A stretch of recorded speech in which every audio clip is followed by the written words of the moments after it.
The aroma of freshly baked bread filled my kitchen at 4 a.m., just like every morning for the past 5 years. While most of Boston's financial district still slept, I was already elbow-deep in dough, preparing for another day at Sweet Success Bakery. The irony of the name wasn't lost on me. My family had mockingly suggested it when I first opened, certain I would fail within months. I'm Rose Hamilton, the youngest daughter of the Hamilton family, once one of Boston's most prominent business dynasties. I say once because at this very moment, Hamilton Enterprises was facing bankruptcy, and my family's empire was crumbling. Not that they knew I was aware of their financial troubles. They'd stopped speaking to me years ago when I chose baking over banking. The industrial mixer hummed steadily as I prepared another batch of croissant dough. My assistant manager, Lisa, would arrive in an hour, followed by the rest of my staff. My little bakery now employed 30 people across 3 locations. Though my family didn't know that either, they still pictured me in a tiny storefront, playing at being a business owner while they ran their real company. My phone buzzed, an email from James Chen, my financial advisor. Confidential. Hamilton Enterprises stock dropped another 15% yesterday. They'll have to declare bankruptcy by end of week, unless they find a buyer. Shall we proceed as discussed? I smiled, remembering the last family dinner I'd attended 5 years ago. It was the night I announced I was leaving my position as junior financial analyst at Hamilton Enterprises to open a bakery. A bakery. My older sister Catherine had laughed, nearly choking on her wine. What a waste of your business degree. Really, Rose? My father sighed, looking disappointed as usual. This is beneath you, beneath this family. My mother simply shook her head, while my brother Alexander, the CEO of Hamilton Enterprises, smirked. Well, when your little hobby fails, don't come crying to us for a job. I had walked out that night and never looked back. What they didn't know was that I'd seen the warning signs even then: questionable accounting practices, risky investments, Alexander's increasing desperation to maintain the appearance of success. I had tried to warn them, but who would listen to the baby of the family who just wanted to bake cookies? So I had quietly built my own empire while theirs began to crack. Sweet Success wasn't just a bakery. It was the flagship of Sweet Success Enterprises, a corporation that now included a wholesale business supplying high-end restaurants, a cooking school, and a line of specialty baking ingredients sold in stores across New England. Last year's revenue, $22 million.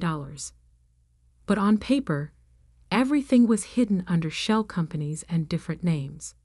To the world, and my family, I was just the owner of a modest bakery chain. The bell above the back door chimed as Lisa arrived. Morning, boss. Ready for another busy day? I wiped flour from my hands and checked my phone one more time. Another email, this one from my lawyer. All paperwork in place. Ready to move whenever you give the word. More than ready, I replied to Lisa, thinking of the meeting I knew was coming. Soon, my family would have no choice but to turn to the one person they had underestimated all these years. The morning rush kept us busy, as usual.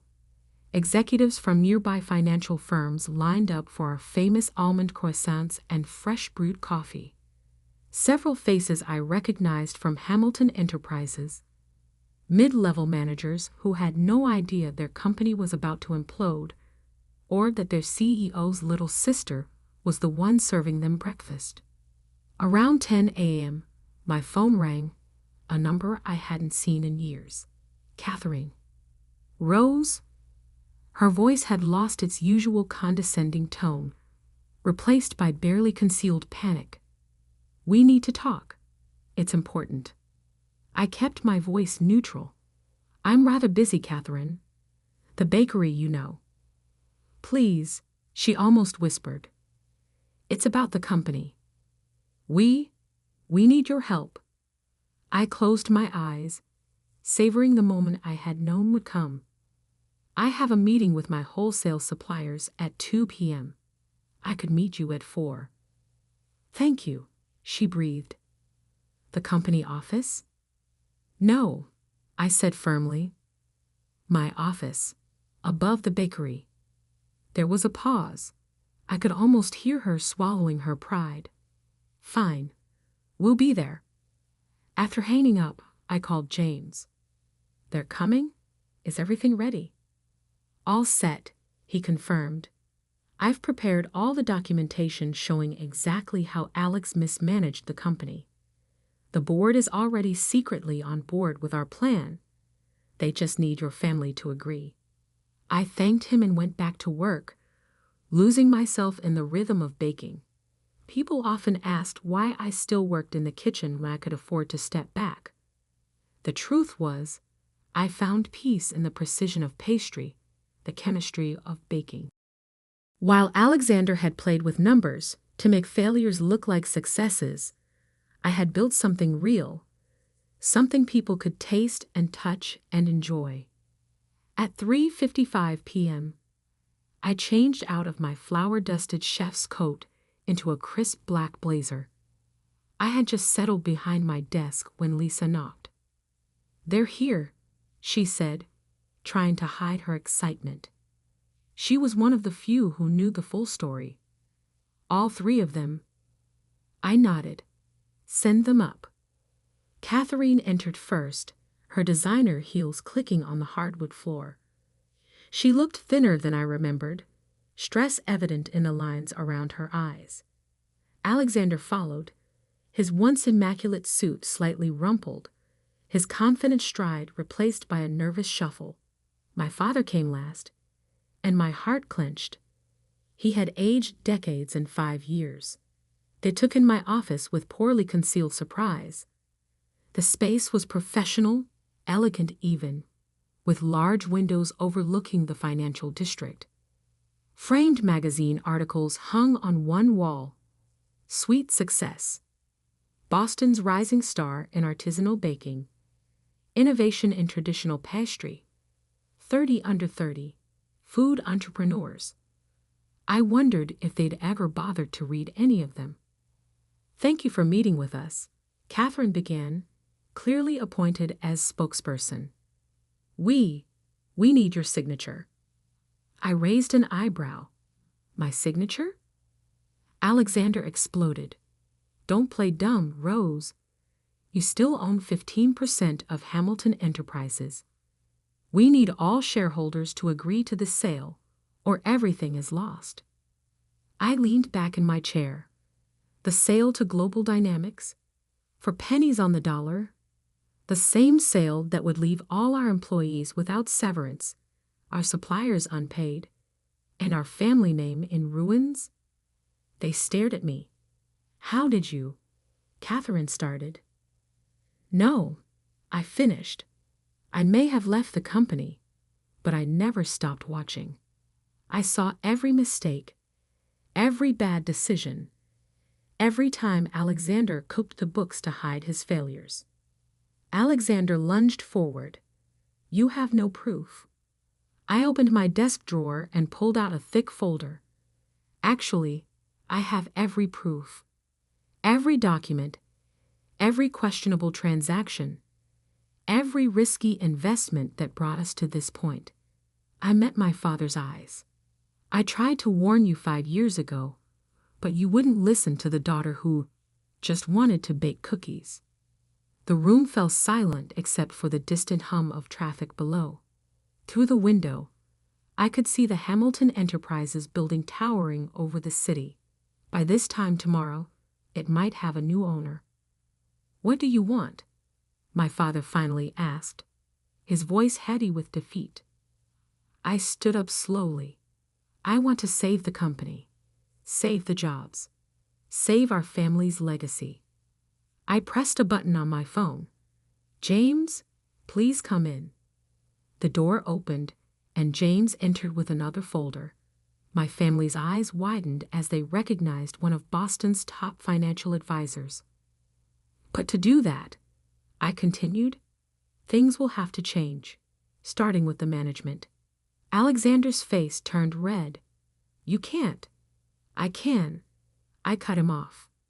Because right now, I'm the only one who can save Hamilton Enterprises from complete collapse.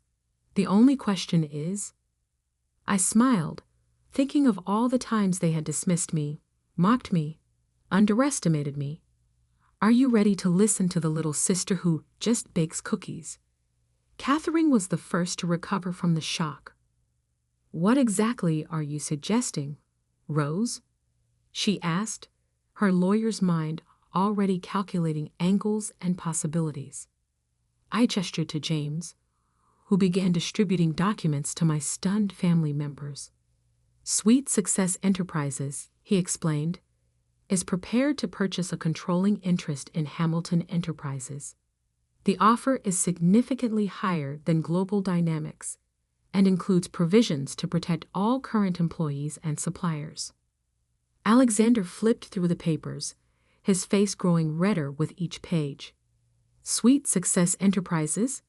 This bakery? He laughed, but there was a note of hysteria in it. You can't be serious. Actually, I pressed a button on my laptop, turning the wall-mounted screen on to display a corporate overview. Sweet Success Enterprises is a privately held corporation with annual revenue of $22 million, zero debt, and significant cash reserves. We own 3 retail locations, a wholesale division supplying 122 restaurants across New England, a culinary education center, and a specialty ingredients brand sold in over 500 stores. My father's hands trembled as he studied the financials. How? When did you build all this? While you were busy mocking my little bakery, I said quietly. I was building an empire. One customer, one product, one location at a time. No shortcuts, no cooked books, no risky investments. Just honest work and genuine growth. Catherine's legal training kicked in. Who owns Sweet Success Enterprises? I do, I replied simply, through a series of holding companies that kept my name off any public documents. I wanted to succeed or fail on my own merits, not the Hamilton name. Alexander slammed his hand on my desk. This is ridiculous. You're trying to steal my company. Your company? I stood up slowly. The company you drove into the ground. The company where 300 people might lose their jobs because of your mismanagement? That company? James cleared his throat. The board has already been briefed on our proposal. They're quite enthusiastic about it. You went behind my back to the board. Alexander's face turned purple. No, Alex. The board came to us. I pulled up another document on the screen. Dozens of emails from board members expressing concerns about Alexander's leadership. They've been watching you spiral for years. They just needed a viable alternative. My father, silent until now, finally spoke. What are your terms? I sat back down, folding my hands on my desk. Sweet Success Enterprises will purchase a 60% stake in Hamilton Enterprises at $42 per share, more than double what Global Dynamics offered. All current employees keep their jobs, all supplier contracts are honored, and the Hamilton name stays on the building. And what about us? Catherine asked. You and Dad can keep your current positions with some oversight. As for Alexander, I met my brother's furious gaze. He resigns, effective immediately, with a generous severance package and agreement to never serve as an officer in any Hamilton company again. You can't do this to me, Alexander shouted. I'm the CEO, the eldest son. Being born first doesn't make you a good leader, Alex. I said firmly. Your decisions have brought us to this point. The only question now is whether you want to leave with dignity and wealth or face criminal charges for financial fraud. The room fell silent except for Alexander's heavy breathing. Catherine studied the offer documents with her lawyer's eye, while my father seemed to age another decade in his chair. The board meeting is tomorrow at 9 a.m., James added. They'll vote on either this proposal or bankruptcy. Those are the only options left. My father stood up suddenly. I need to make some calls. Of course. I gestured to a private office adjacent to mine. Use my conference room. As he walked out, I saw him glance at the magazine covers on my wall, really seeing them for the first time. His expression was unreadable. Catherine followed him, already on her phone, likely calling other shareholders. Alexander remained, staring at me with a mixture of hatred and disbelief. How long have you been planning this? He demanded. I haven't been planning anything, Alex. I've been building my own successful company while watching you destroy ours. The only difference is, I learned from Mom and Dad's real legacy. What legacy? He scoffed. Hard work, integrity, creating actual value instead of just moving numbers around. I stood up and walked to the window, looking out at the city we both loved. Did you know Mom started Hamilton Enterprises in our garage? Dad was still teaching high school then. They built it from nothing, one client at a time, just like I built Sweet Success. And now you're going to destroy everything they built. I turned back to him. No, Alex, I'm going to save it. From you. The next 12 hours passed in a blur of lawyers, documents, and negotiations. My father emerged from countless phone calls, looking exhausted but resigned. Catherine's legal expertise actually proved helpful as we hammered out the final details. Alexander alternated between rage and desperate bargaining, but in the end, faced with the choice between a generous exit package and potential criminal charges, he signed the resignation papers. At 9 a.m. sharp the next morning, I walked into the Hamilton Enterprises boardroom for the first time in 5 years. The same boardroom where I'd been patronized and dismissed as the baby of the family who didn't understand real business. The vote was unanimous. By 10 a.m., the press release went out. Hamilton Enterprises announces merger with Sweet Success Enterprises. The business world was shocked to learn that the humble bakery chain was actually the parent company of a highly successful private corporation, and that the youngest Hamilton had secretly become one of Boston's most successful entrepreneurs. CNBC ran the headline, Cookie Queen Saves Family Empire. Bloomberg went with Sweet Success, How a Bakery Bought a Banking Giant. The Wall Street Journal's was my favorite. Rising Dough. Hamilton Scion transforms from black sheep to white knight. The following weeks were intense. I split my time between Sweet Success and Hamilton Enterprises, working to stabilize the company while maintaining the standards of excellence at my bakeries. I hired Alex, a replacement, a seasoned CEO with a proven track record of ethical leadership, and began the process of unwinding his riskier ventures. Catherine proved surprisingly adaptable, throwing herself into learning about Sweet Success's operations with the same intensity she'd once applied to corporate law. My father mostly kept to himself, though I occasionally caught him watching me with an expression that looked almost like pride. 1 month after the takeover, I arrived at my original bakery location at my usual time, 4 a.m. Some habits don't change, even when you're running 2 companies. I needed the peace of those early morning hours, the simple pleasure of creating something with my own hands. I was elbow deep in bread dough when I heard the door open. Turning, I found my father standing awkwardly in the kitchen. looking out of place in his expensive suit. "Dad, what are you doing here so early?" He stepped forward, inhaling deeply. "It smells like Mom's kitchen," he said softly. "Remember how she used to bake every Sunday?" I nodded, unexpected tears pricking my eyes. Mom had died when I was in college, before I discovered my passion for baking.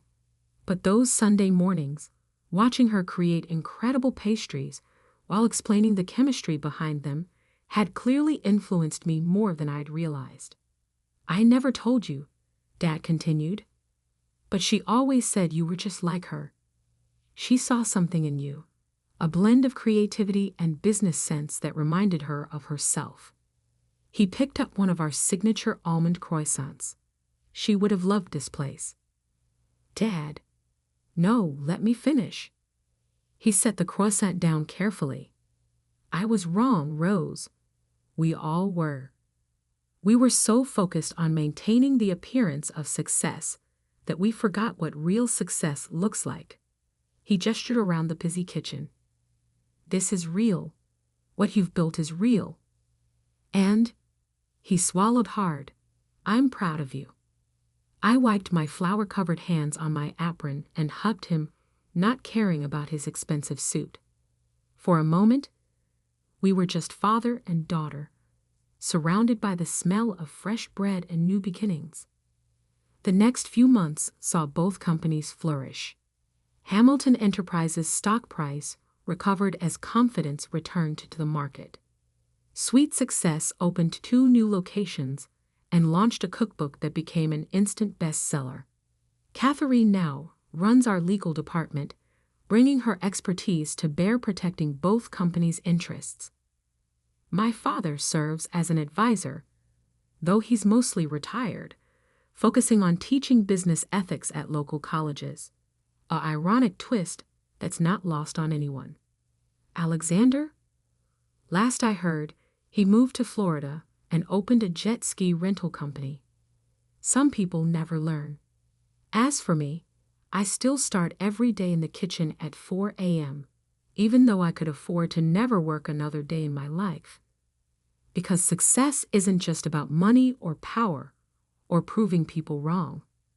It's about staying true to yourself, building something real, and remembering where you came from. Every morning, as I knead dough and check the ovens, I think about how far I've come from that family dinner 5 years ago. The little bakery they mocked has become the foundation of an empire, but more importantly, it's become a testament to the power of believing in yourself, even when no one else does.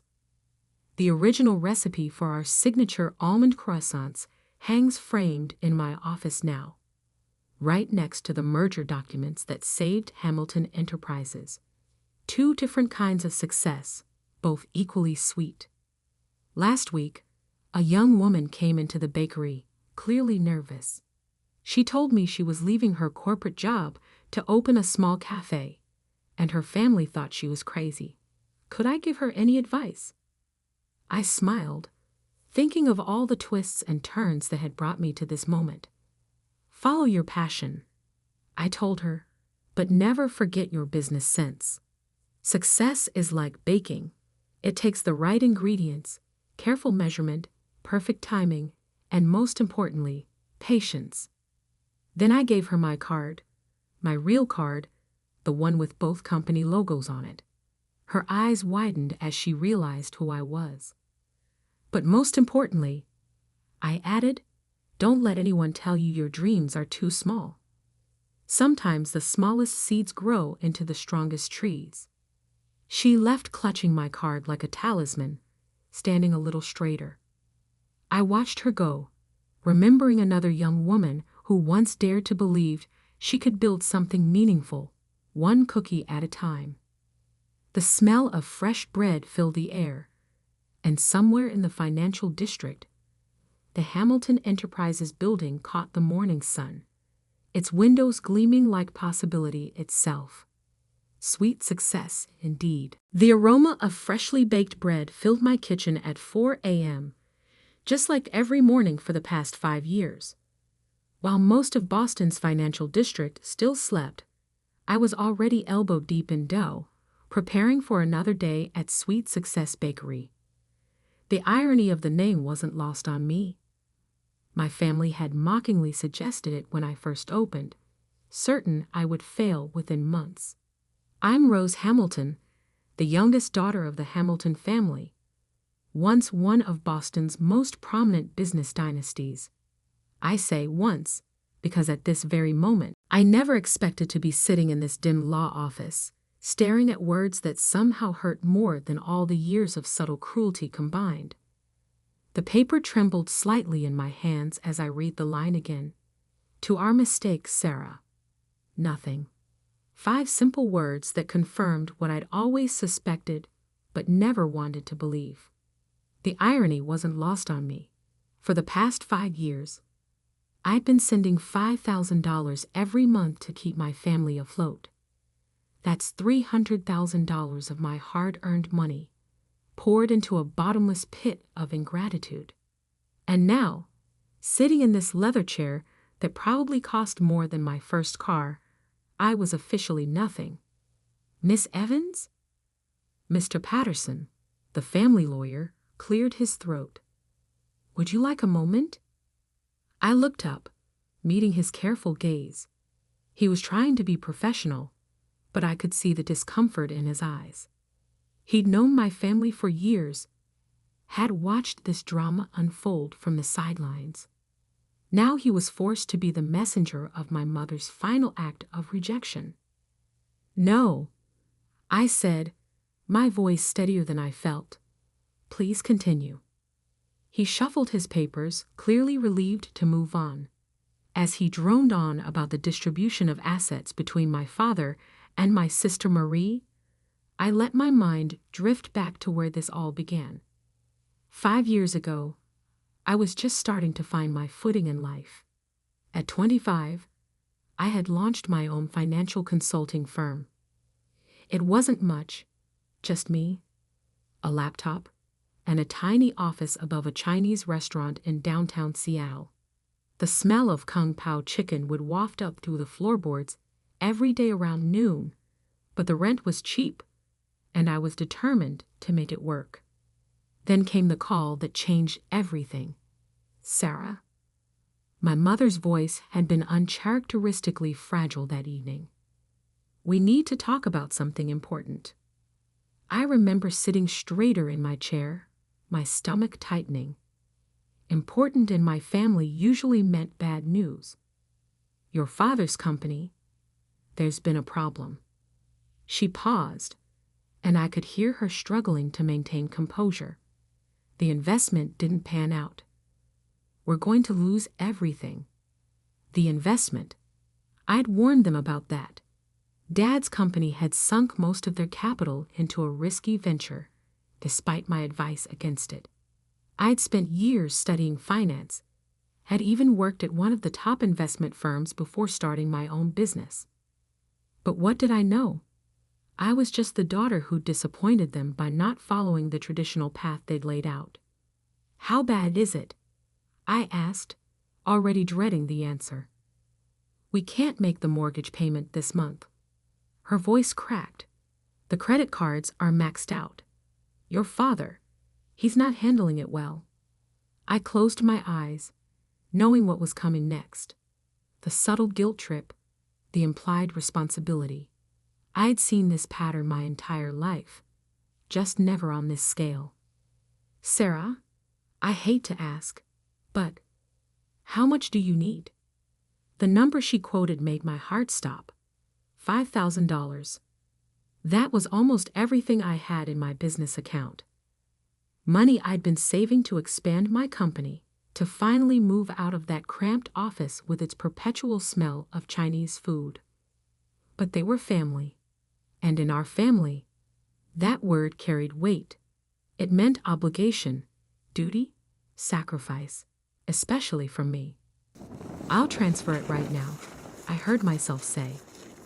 That first transfer was supposed to be a one-time thing, just enough to help them get back on their feet. But 1 month turned into 2, then 3, then 12. Each time there was a new crisis, a new reason why they couldn't make ends meet. And each time, I opened my banking app and sent another $5,000. Meanwhile, my sister Marie flourished. She had followed the path our parents wanted, married well, had the perfect suburban life, never took any risks. She didn't have to worry about our parents' financial struggles. That burden fell squarely on my shoulders. The lake house goes to Marie. Mr. Patterson's voice cut through my memories, along with the summer cottage in Maine and your mother's jewelry collection. I felt a bitter smile tug at my lips. The lake house. I'd spent the last 2 summers paying for its maintenance, fixing the roof, updating the plumbing, all while Marie hosted elaborate parties there, playing the role of the perfect daughter. The remaining liquid assets will be divided between your father and Marie, with a 7,030 split in your father's favor. Mr. Patterson paused, glancing at me apologetically. That concludes the major points of the will. I sat there, letting the reality sink in. 5 years of support, of sacrificing my own dreams to keep them afloat, and this was my reward. To be officially labeled as the mistake in my mother's last words. My phone buzzed in my pocket. Probably another text from Dad about this month's mortgage payment. It was due in 3 days. He'd been reminding me all week, as if I might forget my familial duty. With steady hands, I pulled out my phone. Mr. Patterson was still talking. Something about signing papers, but I wasn't listening anymore. I opened my banking app, navigated to the recurring payments section, and found the one labeled Family Support. 1 tap. That's all it would take to end 5 years of financial drain. 1 tap to finally say enough. Miss Evans? Mr. Patterson's voice seemed distant. Do you have any questions about the will? I looked up from my phone, meeting his gaze. Just one, I said quietly. When does this become official? The will? It's effective immediately. I nodded, then pressed my thumb against the screen. Cancel payment. Confirm? Yes. Standing up, I smoothed down my skirt and picked up my purse. Thank you for your time, Mr. Patterson. I trust you'll inform my father and Marie of the details. He blinked, caught off guard by my calm demeanor. Yes, of course. But don't you want to discuss this with your family? Perhaps there's been some misunderstanding. No misunderstanding. I cut him off gently. The will is perfectly clear.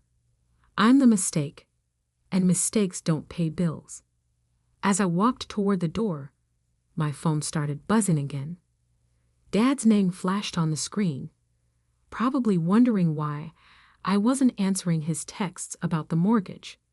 For the first time in 5 years, I hit decline. Outside, Seattle's perpetual rain had stopped, leaving the air crisp and clean. I took a deep breath, feeling lighter than I had in years. My mother's final words had hurt, yes, but they'd also freed me. No more pretending, no more obligation, no more draining my resources to fuel their lifestyle. I had built something from nothing once before, starting with just a laptop and a dream in a tiny office above a Chinese restaurant. I could do it again, but this time without the weight of family expectations holding me back. My phone buzzed one more time. A text from Marie. Where are you? Dad's trying to reach you about the mortgage. I typed out a reply, then paused, considering my words carefully. Finally, I wrote, Tell Dad the mistake is done fixing your problems. Time to solve them yourself. Then I blocked their numbers, slipped my phone back into my pocket, and walked toward my car. It was time to start writing my own story, one where I wasn't the mistake but the masterpiece. But this was just the beginning. What I didn't know then was that my family's reaction to being cut off would spark a chain of events that would change everything. Their desperate attempts to regain control, their manipulation tactics, and ultimately, their shocking discovery about who I'd become while they were busy dismissing me. All of that was yet to come. For now, though, I just drove home, watching Seattle's skyline grow larger in my windshield. Tomorrow would bring new challenges, but for the first time in years, I was ready to face them on my own terms. The office above the Chinese restaurant was long gone, replaced by a modern space in a high-rise downtown. But sometimes, when I needed a reminder of how far I'd come, I'd order Kung Pao chicken and smile, remembering the girl who started with nothing but determination. That girl wasn't a mistake. She was a force of nature. And now, finally, she was free. The first sign that my family had discovered the canceled payments came 3 days later. I was in my office, reviewing a potential acquisition deal, when my assistant Oliver buzzed in. "Miss Evans? Your father is in the lobby. He's quite insistent about seeing you." I glanced at my computer screen. Exactly 72 hours since the mortgage payment was due. Right on schedule. "How insistent?" I asked, already knowing the answer. "He's threatening to call security if they don't let him up." Should I? "No," I cut in, saving my work. "I'll handle this. Send him to conference room P and make sure recording is on." 5 years of managing my family's finances had taught me one thing: always keep records. Something told me I'd need them soon. The conference room was all glass and chrome, with views of Seattle's skyline that usually impressed clients. My father stood at the window, his reflection showing a face I barely recognized. Gone was the confident businessman who dismissed my career choices. In his place stood someone desperate, angry, and dangerous. "The mortgage payment bounced," he said without turning around. "Yes. Your mother just died, Sarah." He finally faced me, using the guilt card he'd played so many times before. "Is this really how you want to honor her memory?" I sat down at the conference table, gesturing for him to do the same. He remained standing.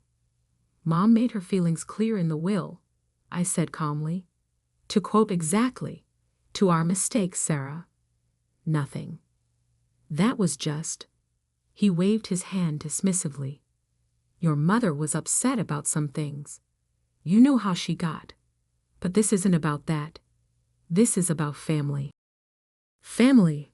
I repeated the word slowly. "Like how you and Marie got everything while I got labeled a mistake." His face darkened. "You're being childish. We need that money.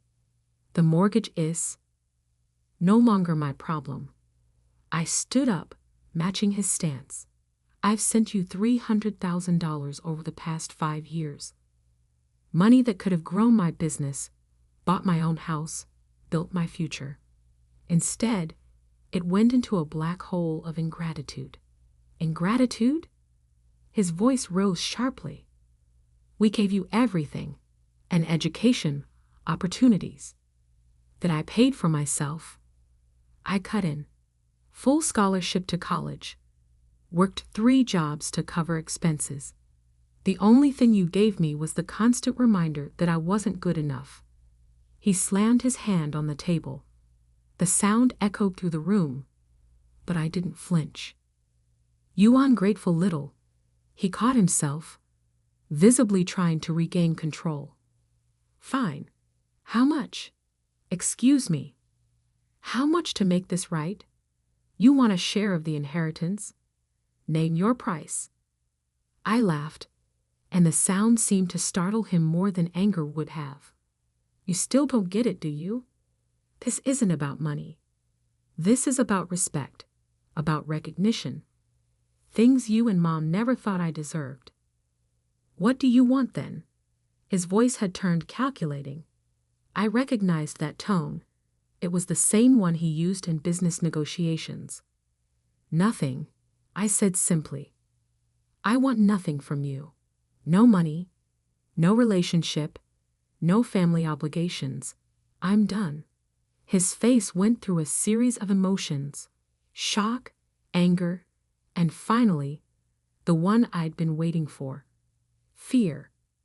You can't do this, he whispered. The house? Everything. We'll lose it all. Probably, I agreed. Unless Marie steps up. She got the inheritance after all. I'm sure she'll be happy to help. The mention of Marie seemed to trigger something. He pulled out his phone, fingers shaking slightly as he dialed. I could hear it ringing on speaker. Daddy? Marie's voice filled the room. Did you talk to her? Did you fix it? Marie, he said, eyes locked on me. Your sister is being difficult. Perhaps if you spoke to her. Put her on. I shook my head, already heading for the door. Goodbye, Dad. Good luck with the mortgage. His voice stopped me at the threshold. I'll tell everyone, he threatened. All your business contacts, your clients. They'll know what kind of person you really are, abandoning your family like this. I turned back, smiling. Go ahead. Tell them how your younger daughter paid your bills for 5 years while you gave everything to her sister. Tell them how you labeled her a mistake in her mother's will. Tell them exactly why she finally said enough. I closed the door on his stunned face, but I could still hear Marie's voice through the glass. Daddy? What do we do now? Back in my office, I'd buzzed Oliver. Cancel all my appointments for the rest of the day. And Oliver? If any of my family members try to come up again, call security immediately. Yes, Miss Evans. Also, your sister Marie has called 6 times in the last hour. Block her number. And send in the acquisition papers for the Thompson deal. I need something to focus on. I spent the next few hours buried in work, but my phone kept lighting up with messages from unknown numbers. My family trying to reach me through different lines, each one more desperate than the last. Sarah, please. We'll lose everything. This isn't what Mom would have wanted. You can't just abandon us like this. The bank is threatening foreclosure. I blocked each number methodically, but one message from Marie made me pause. Fine. Be that way. But don't come crying to us when your precious company fails. Nobody succeeds alone. She was wrong about that. I had succeeded alone. Every step of the way, from that tiny office above the Chinese restaurant to my current success, I'd done it without their help. In fact, I'd done it despite their constant undermining. That evening, I stayed late at the office, watching the sun set over Elliott Bay. My phone had finally gone quiet, but I knew this wasn't over. My family wasn't used to being denied anything, especially by me. They would escalate, try to find ways to pressure me, attempt to use my business contacts against me. What they didn't know was that I was prepared. 5 years of supporting them had taught me to document everything. Every transfer, every text message begging for money, every email promising it would be the last time. I had it all safely stored away. I also had something else they didn't know about: leverage. The Thompson deal I was reviewing wasn't just any acquisition. It was for a property management company that happened to handle several of Dad's business properties. Properties that were already struggling due to his financial mismanagement. If they wanted to play hardball, they'd learn that the mistake had learned a few tricks of her own. My computer pinged with an email notification. It was from Mr. Patterson, the family lawyer. Miss Evans, your father has requested a family meeting to discuss recent developments. He suggests tomorrow at 2 p.m. at the Lake House. Marie and her husband will be present. Please consider attending to resolve this situation amicably. Regards, James Patterson. I hit reply. Mr. Patterson, thank you for the invitation, but I must decline. As the lake house now belongs to Marie, I have no right to be there. As for resolving the situation, I believe Moms will make everything perfectly clear. Best regards, Sarah Evans, CEO, Evans Consulting Group. I added my full title deliberately. Let them see what the mistake had built while they were busy dismissing her. Just then, Oliver knocked on my door. Miss Evans? You should see this. He handed me his tablet, open to a local business news website. The headline made my blood run cold. Evans Drama. Local BUSINESSNAMAN.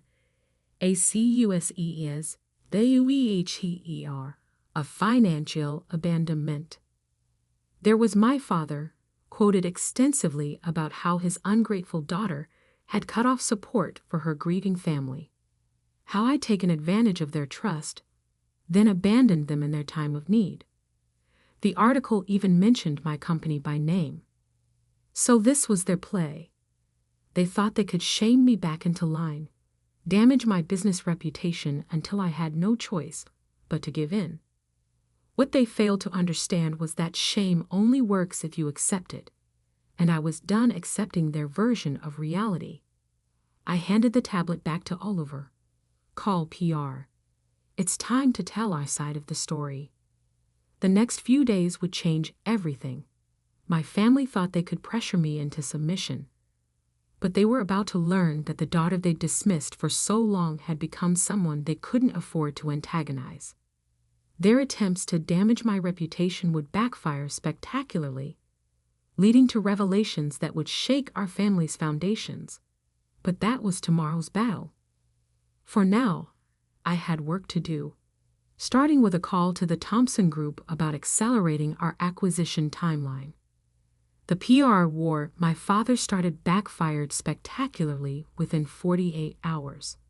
I hadn't planned to make our family drama public, but since he opened that door, I walked right through it. My company's PR team released a simple statement, a detailed record of every payment I'd made to my family over the past 5 years, alongside a copy of the relevant section of my mother's will. No emotional commentary, no accusations, just cold, hard facts with a single question at the end. Who really abandoned whom? The public response was immediate and overwhelming. Local business forums exploded with discussions. The same news outlet that had published my father's accusations now ran a follow-up piece. Family financial abuse. The dark side of filial obligation. But I wasn't done yet. The Thompson acquisition papers are ready, Oliver announced, placing a thick folder on my desk. They're offering a 15% discount if we close by the end of the month. I smiled, opening the folder. Thompson Properties managed 60% of my father's business real estate. Once this deal went through, I would effectively become his landlord. Schedule the signing for next week, I said, then paused. And Oliver? Make sure my father receives an invitation. He should know who his new property manager is going to be. The next few days passed in a blur of activity. My family tried everything to regain control. Marie showed up at my office twice, only to be turned away by security. My father attempted to contact my major clients, but my reputation for integrity spoke louder than his desperate accusations. Then came the text that changed everything. It was from my father's business partner, Michael. Sarah, you need to see this. Your father's trying to sell the company. Attached was a photo of a contract. My father was planning to sell his remaining business assets at a fraction of their worth to a holding company I'd never heard of. It seemed desperate, until I looked closer and recognized Marie's husband's signature on the incorporation papers. They were trying to hide assets. I forwarded the evidence to my lawyers, then made a call to the one person who could help me understand what was really happening. An hour later, I sat across from Michael in a quiet cafe 3 blocks from my office. He looked tired, older than his 50 years. "It's worse than we thought," he said, sliding a USB drive across the table. "Your father, he's been moving money around for years. The investment that supposedly failed, it didn't.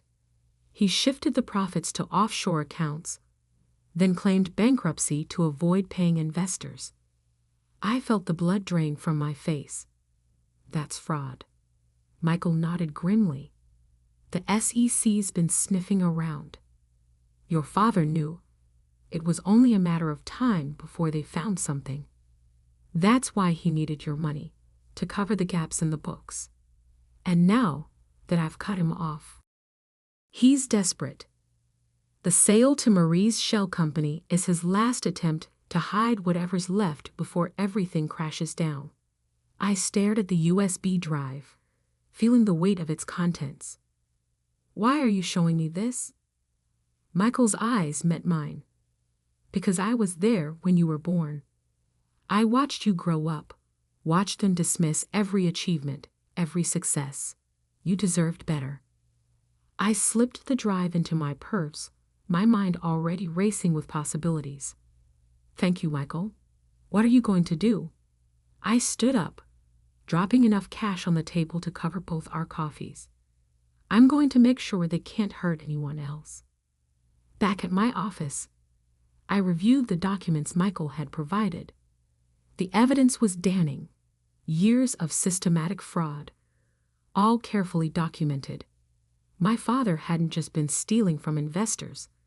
He'd been stealing from his own company, his employees' pension fund, even his partners. I made 2 calls. One to the SEC, arranging a meeting for the next morning. The second to Mr. Patterson. "Miss Evans," he answered on the first ring. "I was just about to call you." "Let me guess, another family meeting?" "Yes, tomorrow at 2 p.m. Your father insists it's urgent." I checked my calendar, already knowing I was free. "The lake house again?" "Actually, no. Your father's office. He says it's about the future of the family business." "Perfect. Tell him I'll be there." The next morning, I met with SEC investigators, turning over everything Michael had provided. They were particularly interested in the attempted asset transfer to Marie's shell company. At 2 p.m. sharp, I walked into my father's office building for what I knew would be the last time. The receptionist directed me to the main conference room, where I found my father, Marie, her husband James, and Mr. Patterson already waiting. "Sarah," my father stood, attempting a smile. "Thank you for coming. We have a proposition that could benefit everyone." I took a seat, noting the thick contract in front of Marie. "I'm listening." "We're restructuring the family business," he began. "Marie and James have created a new holding company. We want to transfer all assets to this new entity, with you receiving a 15% stake. In return, we need you to resume the monthly payments and publicly retract your recent statements." I picked up the contract, pretending to read it carefully. "And if I refuse?" Marie leaned forward. "Then you get nothing. No stake in the company, no share in any future profits. You'll be completely cut off from the family fortune." "What family fortune?" I asked quietly. "The one Dad hid in offshore accounts, or the one he stole from his investors?" The room went deadly silent. My father's face turned pale. "What are you talking about?" Marie demanded, but I could see fear creeping into her eyes. "The SEC is very interested in that question. I said, standing up. In fact, they should be arriving any minute now. I had a fascinating meeting with them this morning. The sound of elevator doors opening echoed down the hall, followed by multiple footsteps. You didn't, my father whispered. Actually, I did. But don't worry, I made sure they got everything. The offshore accounts, the fraudulent bankruptcy, even this latest attempt to hide assets through Marie's company. Consider it my final gift to the family. The conference room door opened. 3 SEC agents entered, followed by 2 police officers. Henry Evans? One agent stepped forward. We have a warrant for your arrest. What happened next seemed to unfold in slow motion. My father, trying to delete something on his phone before an agent snatched it away. Marie, screaming that I had no right, that I was destroying the family. Her husband, attempting to flee before being stopped at the elevator. Mr. Patterson just sat there, shaking his head slowly. I should have known, he muttered. All those years of meticulous record-keeping. I watched as they led my father away in handcuffs, Marie and James following shortly after as material witnesses. The family empire, built on lies and manipulation, crumbled in less than an hour. Outside, reporters had already gathered. Someone must have tipped them off. As I walked to my car, I heard my father's voice one last time. Sarah, you can't do this. We're family. I turned back, meeting his eyes. No, Dad. I'm just the mistake, remember? And this mistake just corrected a lot of wrongs. 3 months later, I sat in my office, reviewing the final report from the SEC investigation. My father had been sentenced to 15 years for fraud and embezzlement. Marie and James got lighter sentences for their roles in the attempted asset concealment. The lake house and other properties were seized and sold to repay investors. Oliver knocked on my door. Miss Evans? The Thompson deal is complete. You now officially own the management rights to all former Evans Properties buildings. I nodded, closing the SEC file. Schedule a meeting with the tenants. I want to discuss modernization plans and potential rent adjustments. Also, he hesitated. There's a letter from your father. I held out my hand, taking the prison-stamped envelope. Inside was a single page. Sarah, I understand now what you meant about respect, about recognition. I'm sorry it took losing everything to see what we had in you. Dad, I folded the letter carefully and placed it in my desk drawer. Maybe someday I'd respond, but not today. Today, I had a company to run and a future to build. My phone buzzed, a text from Michael. Saw the Thompson deal announcement. Your grandfather would be proud. I smiled, remembering the only family member who had ever believed in me. He'd called me his $1,000,000 mistake once, teasing my parents about their short-sightedness. Looking out over the Seattle skyline from my office window, I realized he was wrong. I wasn't a $1,000,000 mistake. I was a $1 billion success story. And I had done it my way, without their help, without their approval, and finally, without their chains holding me back. The mistake had become a masterpiece, and that was the greatest revenge of all. My name is Sarah Winter, and I learned early in life that some families measure love in dollar signs. Growing up in the prestigious Winter family meant living under the constant pressure of expectations, not just about who you were, but more importantly, how much you were worth. I was always different from my cousins. While they chased corporate dreams and fought for positions in the family's investment firm, I saw a different path. Energy infrastructure fascinated me, the intricate systems that powered cities, the potential for sustainable solutions, the way everything connected. But in the Winter family, if you weren't in finance or real estate, you might as well not exist. Another crazy idea, Sarah, my cousin Marcus would say, his voice dripping with condescension whenever I tried to explain my passion for renewable energy. I suppose someone has to read electric meters for a living. The annual Winter family Christmas gathering was always a parade of wealth and achievements. This year was no different as we gathered at Uncle Philip's mansion, a sprawling estate that screamed old money and privilege. The 20-foot Christmas tree in the foyer dripped with ornaments worth more than most people's cars. Aunt Victoria stood by the fireplace, diamond tennis bracelet catching the light as she gestured with her wine glass.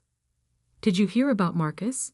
Just closed a $50 million real estate deal. Following right in his father's footsteps, her eyes slid to me, sharp with disapproval. And Sarah, are you still doing that? What was it again? Something with power plants. I took a slow sip of wine, remembering the contracts sitting on my desk at home. Contracts they knew nothing about. Yes, Aunt Victoria, still working in energy. My cousin Olivia, fresh from her promotion to VP at Winter Investment Group, snickered. God, Sarah, don't you get tired of being the family charity case? Even the cleaning lady drives a better car than you. I glanced out the window at my modest Honda Civic parked among the Mercedes and BMWs. They had no idea that I chose to keep driving it even after Winter Peak Holdings, my company, had acquired its fourth power utility. Speaking of charity, Uncle Philip's voice boomed across the room as he joined our little circle. It's time for the gift exchange. Though Sarah, dear, if you couldn't afford to participate this year, we understand. The room fell quiet as everyone turned to look at me. This was their favorite part, the annual ritual of expensive gifts that served as a measuring stick of success. I watched as Olivia unwrapped a Cartier watch from Marcus, as Aunt Victoria exclaimed over a first-class vacation package from her husband. When it was my turn, I handed out simple cards to each family member. It's not much, I said softly, playing my role. Just something small to show I care. Marcus barely glanced at his card before tossing it aside. How thoughtful. A card. Maybe next year you can afford actual presents. I saw my card flutter into the wastepaper basket, and something inside me hardened. They had no idea that those cards contained information that would become very relevant very soon. You see, while they were busy mocking my career choices, I had been quietly building an empire. Winter Peak Holdings now controlled power utilities across 3 states. Tomorrow, the announcement would go public. We had just acquired Evergreen Energy, the company that supplied power to this very mansion. And with that acquisition came something interesting. The discovery that the Winter family's various properties had been grossly underpaying for electricity through a fraudulent billing scheme orchestrated by Uncle Philip himself. I excused myself early from the gathering, citing work obligations. Of course you have to leave, Olivia called after me. Those electric meters won't read themselves. As I drove home in my trusty Honda, I smiled, thinking about the letters that would arrive with their January bills. Detailed audits of years of fraudulent billing, demands for back payment with interest, and notification of new ownership. Soon they would learn that the family's charity case now held the switch to their lights. But that was tomorrow's drama. Tonight, I had contracts to sign and an empire to run. The power company acquisition was just the beginning. I had spent years building Winter Peak Holdings from the ground up, careful to keep my name hidden behind layers of corporate structure. Not out of shame, but because I knew this day would come. The day when my family's mockery would finally meet reality. Let them laugh at my Honda. Let them sneer at my simple gifts. In less than 24 hours, they would learn what real power looked like. And it had nothing to do with the size of your Christmas tree. The morning after Christmas dawned cold and bright. I sat in my home office, a converted industrial loft that would have shocked my family with its understated elegance. Watching the financial news channels, any minute now, the announcement would break. Right on schedule, the ticker tape began scrolling. BUREAKI. Winter Peak Holdings acquires Evergreen Energy in $2.8 billion deal. Largest utility merger of the year. My phone buzzed. It was James, my CFO. It's done, Sarah. The audit notices are being sent out right now. Every Winter family property will receive their updated bills by noon. I glanced at my watch. 10:30 a.m. Uncle Philip would be at his usual late breakfast. Aunt Victoria would be at her yoga class. And Marcus would be bragging about his latest deal to anyone who would listen. Their peaceful morning was about to shatter. The first call came at 11:45 a.m. Uncle Philip's name flashed on my screen. I let it go to voicemail. Then Aunt Victoria. Then Marcus. By noon, I had 17 missed calls from family members. The emails started flooding in too. URGENT. Regarding Evergreen Energy bill. Need to discuss power company situation immediately. What is the meaning of this outrageous bill? I opened Uncle Philip's email first. His usual pompous tone had given way to barely contained panic. Sarah, there must be some mistake. We just received a bill from Evergreen Energy, now apparently Winter Peak Holdings, claiming we owe $847,000 in unpaid utilities and penalties. This is obviously an error. Call me immediately. Attached was the audit notice I had personally approved. It detailed 5 years of fraudulent billing schemes, manipulated meter readings, and falsified usage reports. Everything was meticulously documented, every number triple-checked. At 1 p.m., my office phone rang. The receptionist's voice was amused. Ms. Winter, your cousin Marcus is in the lobby. He's quite insistent about seeing you. I straightened my blazer and smiled.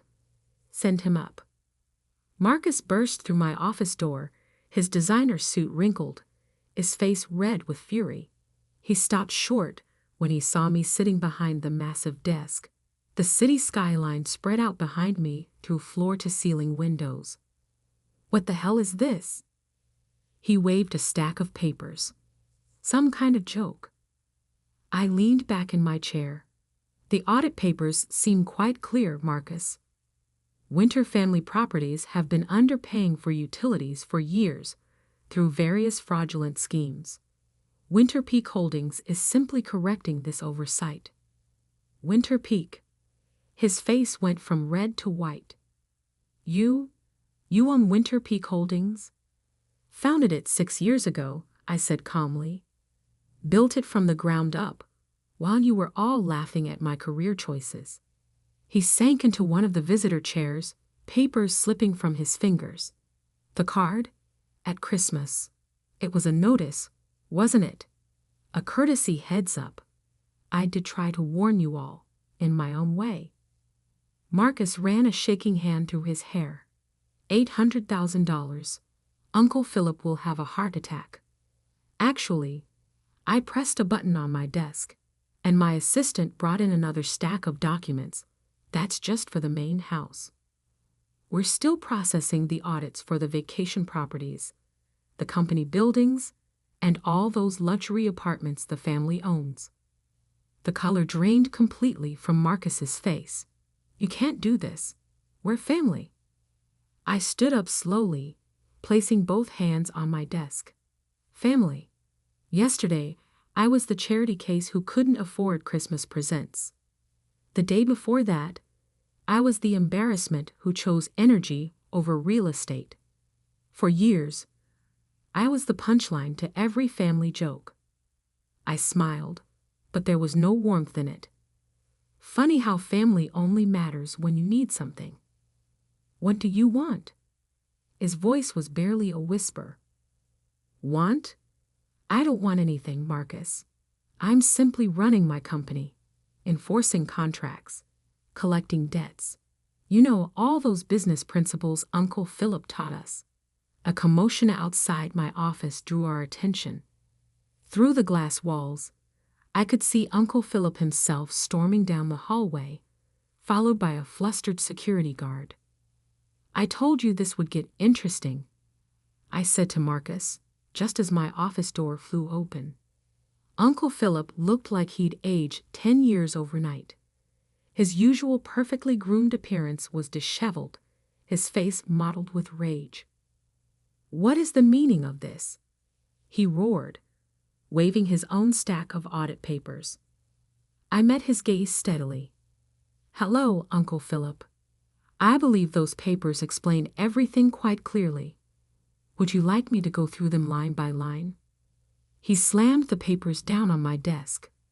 You think you can extort your own family? After everything we've done for you? I couldn't help but laugh. Done for me? What exactly have you done for me, Uncle Philip? Mocked my career choices, excluded me from family opportunities, treated me like a failure because I didn't fit your narrow definition of success. I'll fight this, he sputtered. I'll take you to court. I pressed another button on my desk, and the large screen on the wall came to life, displaying years of documented fraud. By all means, let's go to court. I'm sure the press would love to hear how the prestigious Winter family has been cheating the utility system for years. Shall I call them now? The fight seemed to drain out of him all at once. He collapsed into a chair next to Marcus, looking suddenly old and defeated. The total amount due, including penalties and interest, comes to just over $4.2 million for all Winter family properties. I said, my voice professionally pleasant. You have 30 days to pay in full, or will be forced to discontinue service. And before you think of switching providers, Winter Peak Holdings now controls all power utilities in the tri-state area. You've been planning this for years, Marcus said quietly. I thought about all the Christmas dinners, all the snide remarks, all the times they had made me feel small. Let's just say I learned from the best. The Winter family taught me everything I know about business, especially the part about never mixing family with finances. As they sat there, broken and humiliated, I remembered something else. Reaching into my desk drawer, I pulled out 2 envelopes. Your Christmas cards, I said, sliding them across the desk. The ones you threw away without reading. They contained advance notice of the acquisition and an offer for a payment plan at a reduced rate. But since you didn't bother to read them, I shrugged. The full amount is now due. Uncle Philip and Marcus stared at the envelopes, the final twist of the knife in their wounded pride. Now, I said, standing up, I have a board meeting to attend. My assistant will show you out. Happy holidays. As they shuffled out of my office, I heard Marcus mutter, She played us. All these years she played us. I smiled, turning to look out at my city. No, Marcus, I didn't play you. I just learned to play the game better than you ever did. But this was just the beginning. The real storm was yet to come, and I had a feeling the Winter family's new year was going to be very interesting indeed. The next few weeks were a symphony of chaos. The Winter family, once so proud and untouchable, was unraveling thread by thread. My assistant forwarded me an email chain she'd accidentally been copied on. The family was desperately trying to gather the money for the utility bills. Uncle Philip had already maxed out his credit lines. Marcus's real estate deals were largely leveraged paper wealth. Aunt Victoria's jewelry was being quietly appraised for sale. But the best part? They still hadn't realized the full scope of what was coming. I sat in my office, reviewing the latest reports when my phone buzzed. It was Olivia. "We need to talk," she said, her usual smugness replaced by barely controlled panic. "The Winter Investment Group's accounts. They're frozen." I smiled, spinning slowly in my chair to face the city skyline. "Oh, that's concerning. Don't play dumb, Sarah. This has you written all over it." She was right, of course. The utility audit had been just the opening move. While investigating the fraudulent billing, my team had uncovered something much bigger: years of financial mismanagement and questionable transactions at the Winter Investment Group. As a major utilities provider, I said calmly, Winter Peak Holdings has a legal obligation to report any suspected financial irregularities we discover during our audits. The SEC is very particular about these things. The silence on the other end was deafening. "You," Olivia's voice cracked. "You reported us to the SEC?" "Not just the SEC. The audit findings have been shared with all relevant regulatory bodies. I believe the FBI's Financial Crimes Unit is particularly interested in some of Uncle Philip's creative accounting." Another call beeped through. Aunt Victoria. I put her on conference. "Sarah, darling." Her voice dripped with desperate sweetness. "We need to discuss this like family. Surely we can come to some arrangement." Family. I repeated the word thoughtfully. Funny how that word only matters when you need something. Last Christmas, I was the embarrassment, the charity case. Remember? "We were just teasing," Aunt Victoria protested. "You can't destroy the family over some hurt feelings." "I'm not destroying anything," I replied coolly. "I'm simply running my business and following the law. Isn't that what you all taught me? Business is business?" The next day, headlines exploded across financial news. Winter Investment Group under federal investigation. Winter family empire faces multiple fraud allegations. Winter Peak Holdings CEO uncovers multi-million-dollar utility fraud. By evening, my office lobby was filled with reporters. Everyone wanted to know how the quiet Winter cousin had built a power company empire right under her family's noses. How the supposed failure had become the one holding all the cards. I scheduled a press conference for the following morning. It was time to step fully into the light. The conference room was packed. Cameras flashed as I took the podium, dressed in a power suit that cost more than all the Christmas gifts my family had ever given me combined. "Good morning," I began, my voice clear and strong. "I'm Sarah Winter, CEO of Winter Peak Holdings. Today, I want to discuss our recent acquisition of Evergreen Energy and our commitment to corporate transparency and accountability." In the middle of my speech, I saw them slip into the back of the room: Uncle Philip, Aunt Victoria, Marcus, Olivia. Their faces were ashen as I detailed the fraud investigation, that SEC involvement, the complete restructuring of all Winter family business interests. After the conference, they cornered me in my office. "You've destroyed us," Uncle Philip said hoarsely. "The family name." "The family name?" I cut him off. "The same name you said I was disgracing by working in energy? That name." "What do you want?" Marcus demanded. "Name your price." I walked to my window, looking out at the city I now partially powered. "I want you to understand something. Success isn't measured by how many people you can step on. Power isn't about who has the biggest house or the most expensive car." I turned back to face them. Real power is about building something meaningful, something that lasts. While you were all playing rich family politics, I was creating an empire that actually matters. So this is your revenge? Olivia whispered. No, I shook my head.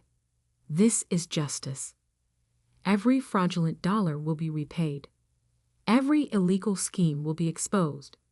And the Winter family will learn that actions have consequences. I pressed a button on my desk, and security appeared at my door. Now, if you'll excuse me, I have a company to run. Oh, and don't forget, your utility bills are due next week.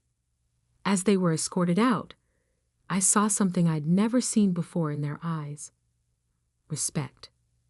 Not the kind that comes from fear or money, but the kind that comes from being completely and utterly outplayed. The Winter family's power had always been built on appearances, on old money and older secrets. But real power? That comes from being underestimated, from being patient, from building something true while others laugh at your dreams.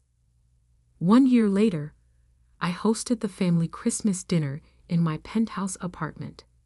The same relatives who once mocked my Honda now arrived in modest cars, their designer clothes replaced by department store brands. The Winter Investment Group had been dissolved. Uncle Philip was facing criminal charges, and the family fortune had been largely wiped out by fines and restitution payments. But something else had changed too. The smears were gone, replaced by genuine conversations. The boasting had given way to honest discussions about rebuilding, about learning from mistakes.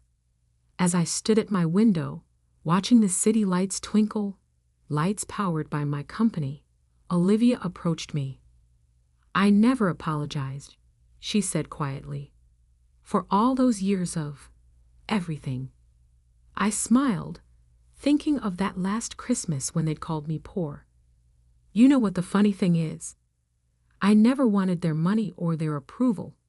I just wanted them to see me, really see me. We see you now, she said softly. Yes, I agreed, watching my family gather around my Christmas tree, humbled but perhaps finally real.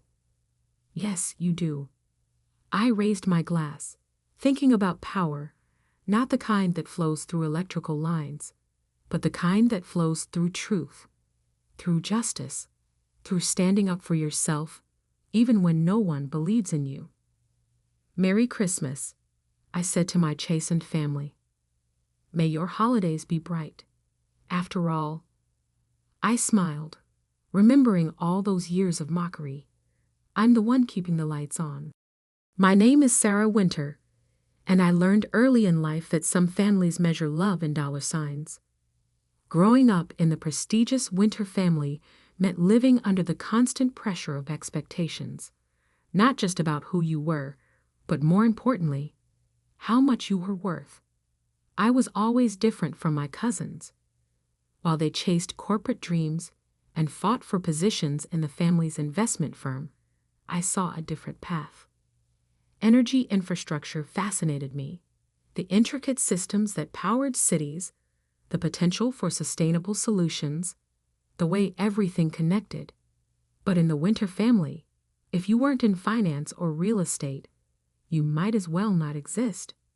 Another crazy idea, Sarah, my cousin Marcus would say, his voice dripping with condescension whenever I tried to explain my passion for renewable energy.